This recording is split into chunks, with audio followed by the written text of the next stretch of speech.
What if the idea of hell isn't some cosmic truth, but just a massive interfaith Twitter feud? You see, every major religion has their own version of hell. Some fiery, some icy, some just emotionally abusive. And guess what? Even if you're a Christian, you're still getting the hell handshake from 90% of the world's religions. Welcome to Secular Strike Back. I'm your host, Toothless Grin Kim. So, if you're here, you're probably one of three things: an atheist, someone who's left religion in the rear view like a bad breakup, or a Christian troll ready to roast my face into a crater. Spoiler, you're still going to hell. Today, we're peeling back the layers of the biggest ego trip in spirituality. The idea that your religion is the only one that can send everyone else to the fiery pits. Spoiler again.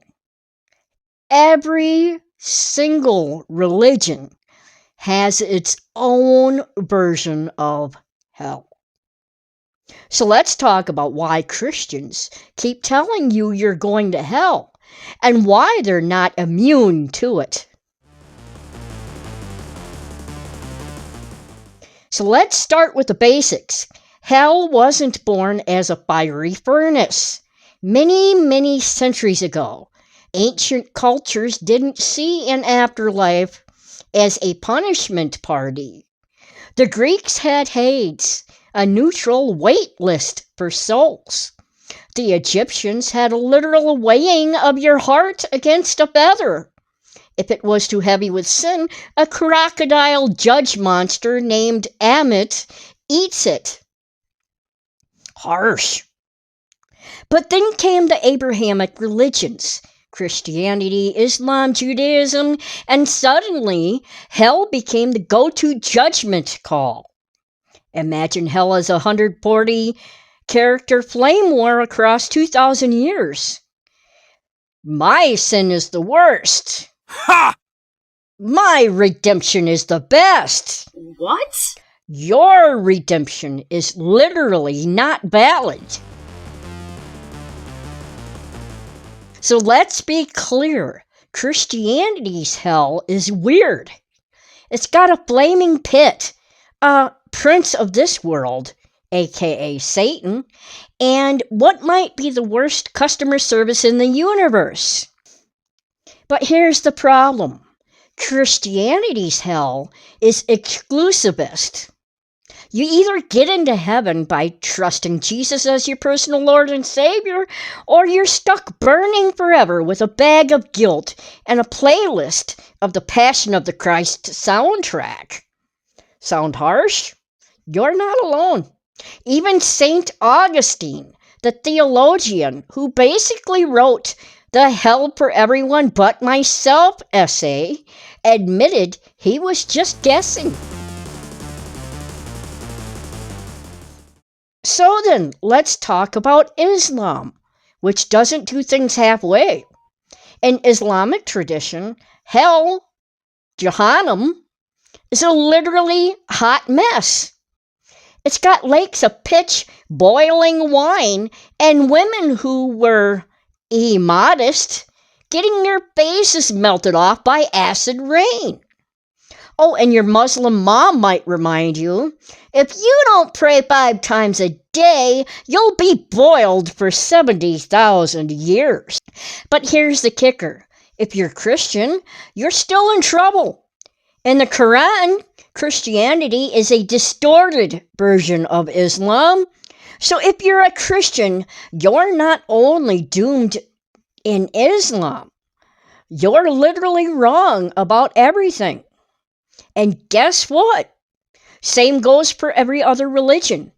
Buddhism, Hinduism, Sikhism, they all have their own version of hell.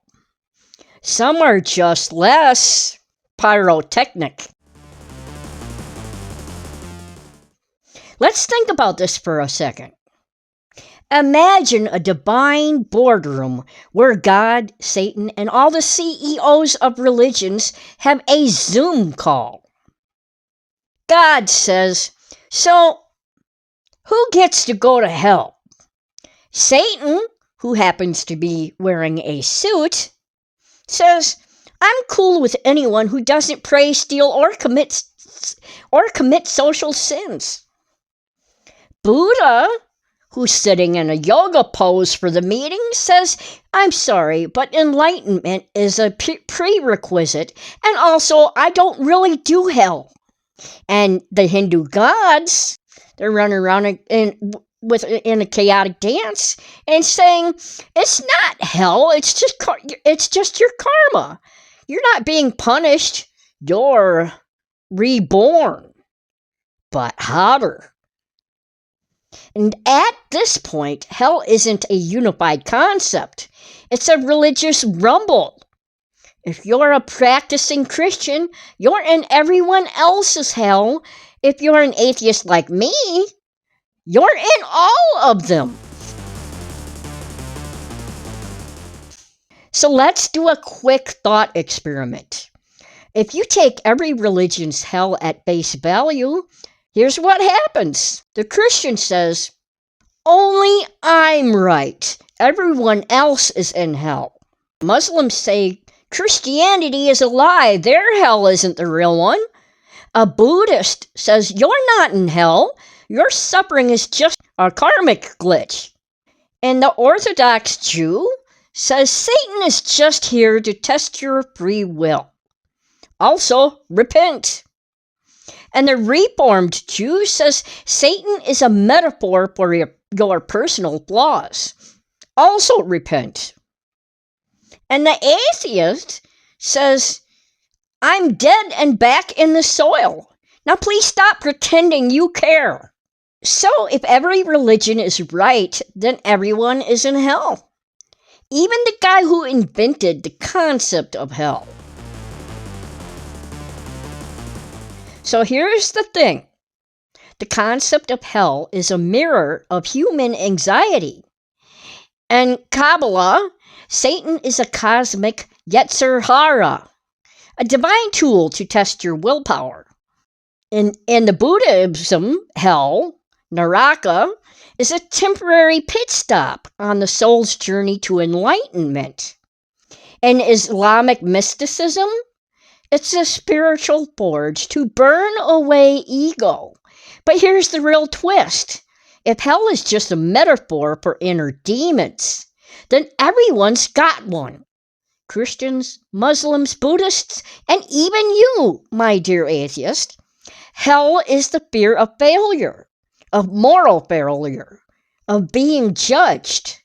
It's not a place. It's a feeling of being stuck. As an atheist, I've already accepted the obvious. There's no heaven, no hell, no divine judgment. But here's the good news. You're not going to hell in this universe. The only thing you're going to be is dead. And that's the end of it. No soul, no afterlife, just soil. But hey, let's not sell the dead short. If there is an afterlife and every religion is right, then we've got a cosmic buffet of hells. Christian, eternal fire with Judas. Islamic, boiling lakes and melted bases. Buddhist, a few bad lifetimes as a cockroach. Jehovah's Witness, eternal punishment for not donating enough money to missionaries. Mormon, becoming a god, but not a very good one. So pick your poison. If I were to sum up Christianity in one sentence, love thy neighbor, but tell them they're all going to hell, it's a bit of a disconnect. Let's say you're a Christian who's saved. Congrats! You've earned the right to judge non-Christians. Worry about the possibility that you might be wrong. Watch every other religion make their own hell for you. For example, Islam views you as misled. And I'm talking to the Christians. Islam views you as misled. Buddhism thinks you're obsessed with a magical man who can't solve the problem of suffering. Hinduism sees you as a cultural thief who took bits of their mythology and called it a day. So if you're a Christian, your chance at happiness in the afterlife is dependent on everyone else being wrong. A bold move. The truth is, hell isn't a divine invention. It's a human one. It's the fear that your life means nothing, that your mistakes will define you, that your legacy will be forgotten. But here's the secret. That's why religion invented heaven and hell in the first place, to cope with the terror of impermanence. As an atheist and ex-Christian, I say, embrace the impermanence. Live like your life is a finite masterpiece. Do the right thing because it feels right, and because it is right, not because some celestial landlord is judging you. And if you do, you'll be the kind of person who wouldn't want you in their hell. Here's my challenge to all of you, atheists, ex-Christians, deconstructors, and skeptics. Reflect on the hells you've internalized. Is it shame? Guilt? Fear of being unloved? Dismantle it like it's a poorly written sermon. Laugh at the absurdity of my religion is right. If every religion is right, the universe is a cosmic drama where no one wins. Ignore the trolls. If Christians want to argue in the comments, tell them to bring their own pitchforks, because they're going to hell too. And to the people who still think they're the only ones going to hell, you're not. You're just the only ones pretending it's a real place. If you're going to hell in every religion, maybe the real takeaway is that we're all just human. So dust off those exorcism robes, shatter the dogmas, and remember, the only thing that should last forever is the joy of being alive. Thanks for watching Secular Strike Back. If you liked this, smash that like button, and if you're still angry about my blasphemy, post your best Christian rock concert facepalm in the comments. And if you made it this far, congrats! Congrats! You're probably not going to hell yet. Probably. If every religion has its own hell, which one's got the best after party? What do you think is the weirdest Christian hell misconception? Tag a friend who needs to see this, and then hide from their furious emails. Tomorrow, Monday, January 12th, I will be having cataract surgery on my right eye. For a short time after, you will be seeing me with an eye patch while recording, as some of my viewers may feel a bit queasy by looking at someone with a wounded eye, hence the reason for the eye patch. So I will also have surgery on January 26th on the left eye.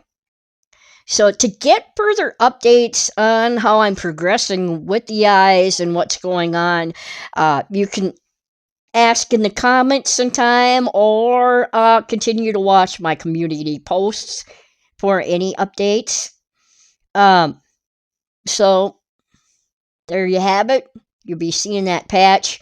And if you live in the United States and you would like to support this podcast, please consider making a $3 monthly donation by going to my Patreon and becoming a member. The link is in the description below. I look forward to the next time we talk. Thanks for watching, and bye.